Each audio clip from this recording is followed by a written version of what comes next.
O cristianismo é a religião mais perseguida do mundo e, no entanto, muitos têm uma ideia pouco clara da dimensão da crise. Há muitos anos que a instituição Fundação Ajuda à Igreja que Sofre, conhecida também por AIS, dá a voz a estes cristãos sem voz. Perseguidos e Esquecidos é um relatório sobre os cristãos oprimidos por causa da sua fé que apresenta os resultados das pesquisas contínuas da AIS, avaliando padrões recentes de ódio e discriminação. Esta edição, que analisa o período de julho de 2017 a julho de 2019, concentra-se nos principais desenvolvimentos em 12 países onde o sofrimento dos cristãos é particularmente grave.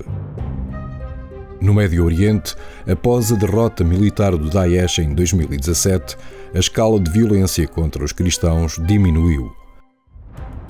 Mas as evidências sugerem que os radicais islâmicos deixaram para trás um legado de crescente hostilidade em relação aos cristãos provocado por militantes que atuam na clandestinidade. O genocídio, a pobreza extrema e o islamismo dizimaram as comunidades cristãs no Iraque e na Síria. Em algumas cidades, a probabilidade para o desaparecimento do cristianismo está a aumentar cada vez mais. Em algumas partes de África, da Nigéria no Ocidente a Madagascar no Oriente, os radicais islâmicos estão a tentar eliminar o cristianismo usando a violência em alguns lugares e a coerção noutros. Enquanto a Nigéria é o país onde mais cristãos são mortos, os ataques dos radicais islâmicos contra os cristãos acontecem uma e outra vez no Burkina Faso e na República Centro-Africana. Em alguns países da África, como o Sudão, Marrocos ou Eritreia, a principal ameaça para os cristãos vem do Estado, com renovados atos de repressão. Dois dos ataques mais graves contra cristãos realizados por radicais islâmicos no período abrangido pelo relatório ocorreram no Sri Lanka e nas Filipinas, deixando centenas de pessoas feridas e mortas. De facto, a situação dos cristãos deteriorou-se muito na Ásia Meridional e Oriental. Nesta região, um crescente nacionalismo e autoritarismo do Estado emergem como as principais causas para a perseguição cristã.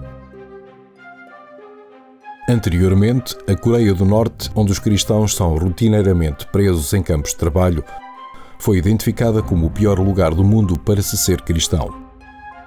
A situação continua tão má que dificilmente poderia tornar-se pior. Na Índia, a principal ameaça ao cristianismo vem do nacionalismo hindutva.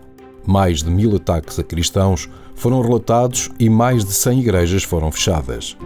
Os militantes e oficiais do Estado intensificaram uma campanha de intimidação contra os cristãos.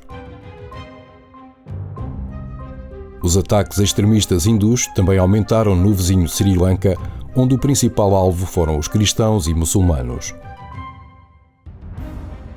Na China, para cristãos e outras minorias, o período em análise sofreu uma deterioração acentuada dos direitos humanos.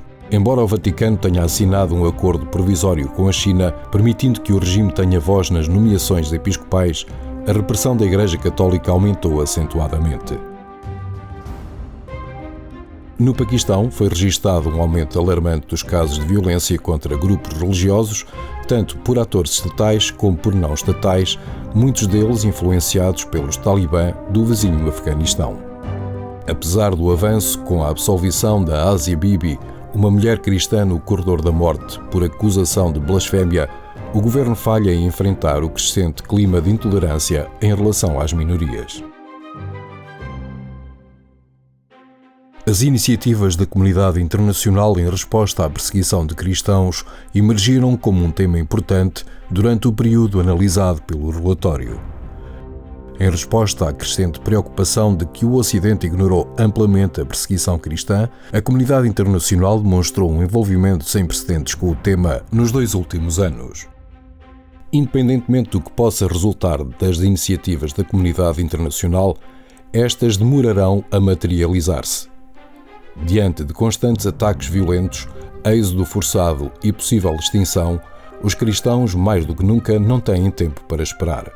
Seja no Iraque, na Síria ou em qualquer outro lugar, futuros historiadores poderão dizer que foi mais um caso em que se fez muito pouco e demasiado tarde.